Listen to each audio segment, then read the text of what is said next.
Oke, pernah nggak sih Anda lihat orang yang jago banget gitu ya dalam bidangnya, sampai Anda mikir, wah ini orang pasti jenius bawaan lahir gitu. Kita emang gampang banget ya terpukau sama yang namanya talenta alami. Tapi gimana kalau ternyata ada faktor lain yang mungkin jauh lebih penting malah, bisa jadi 2 kali lipat lebih penting. Nah, hari ini kita mau gali lebih dalam nih sebuah gagasan menarik dari bab 3 buku Grit-nya Angela Duckworth. Ini buku kan isinya soal kekuatan passion sama kegigihan jangka panjang ya. Nah, bab ini khusus banget ngebahas kenapa upaya alias kerja keras itu perannya ganda dalam pencapaian. Iya, betul. Kita itu seringnya agak terdistraksi ya sama konsep bakat. Ada studi menarik dari sosiolog Dan Chambliss, dia neliti perenang elit. Dia nemuin yang namanya keseharian dari keunggulan.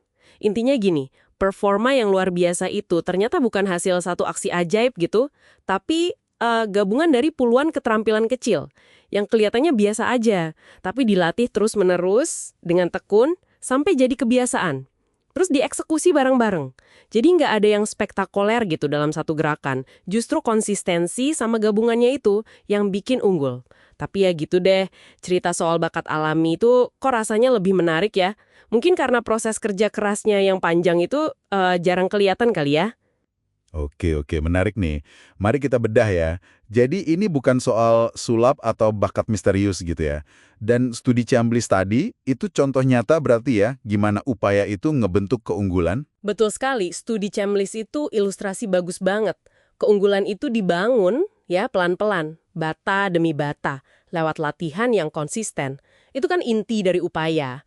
Nah, Duckworth ini merumuskannya dalam teori yang menurut saya elegan ya, lewat dua persamaan sederhana aja. Persamaan pertama, bakat dikali upaya sama dengan keterampilan. Nah, bakat di sini maksudnya seberapa cepat Anda bisa ningkatin skill kalau Anda berusaha. Oke, paham. Jadi bakat itu penting, tapi fungsinya kayak akselerator gitu ya. Mempercepat kita belajar skill, tapi tetap butuh bensin, yaitu upaya. Tanpa usaha, ya bakat itu kayak mobil kencang tapi nggak ada bensinnya, gitu ya. Tepat. Nah, terus ada persamaan kedua. Keterampilan dikali upaya sama dengan prestasi. Prestasi itu apa yang terjadi kalau Anda pakai keterampilan yang udah Anda kuasai tadi. Disinilah kuncinya. Sering kelewat nih. Upaya itu munculnya 2 kali. Upaya itu ngebangun keterampilan di persamaan pertama tadi.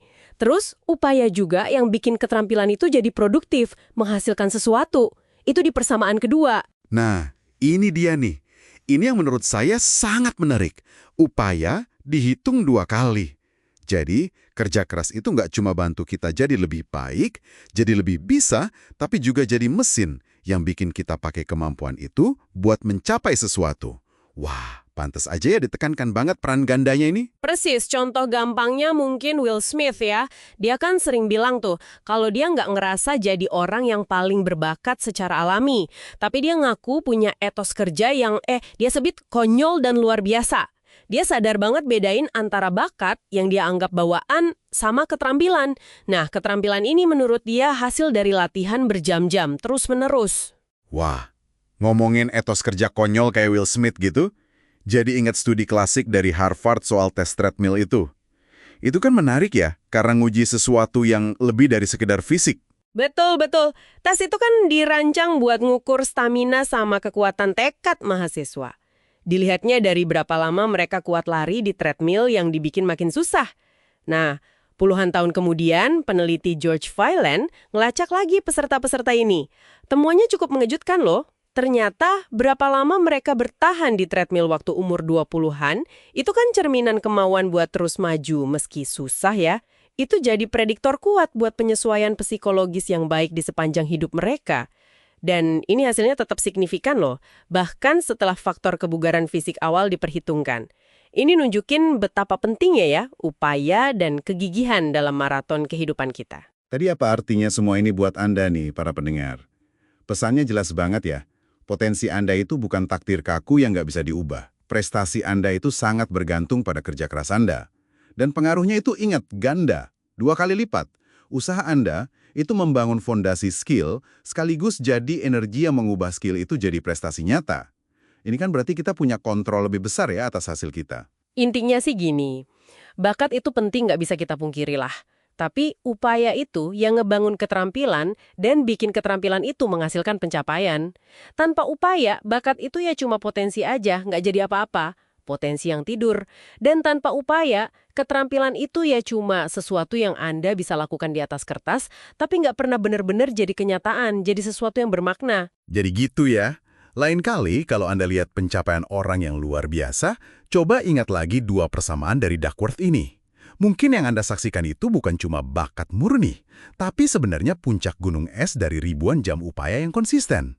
Akumulasi kerja keras hari demi hari. Nah, sebagai penutup nih, coba deh Anda renungkan sebentar.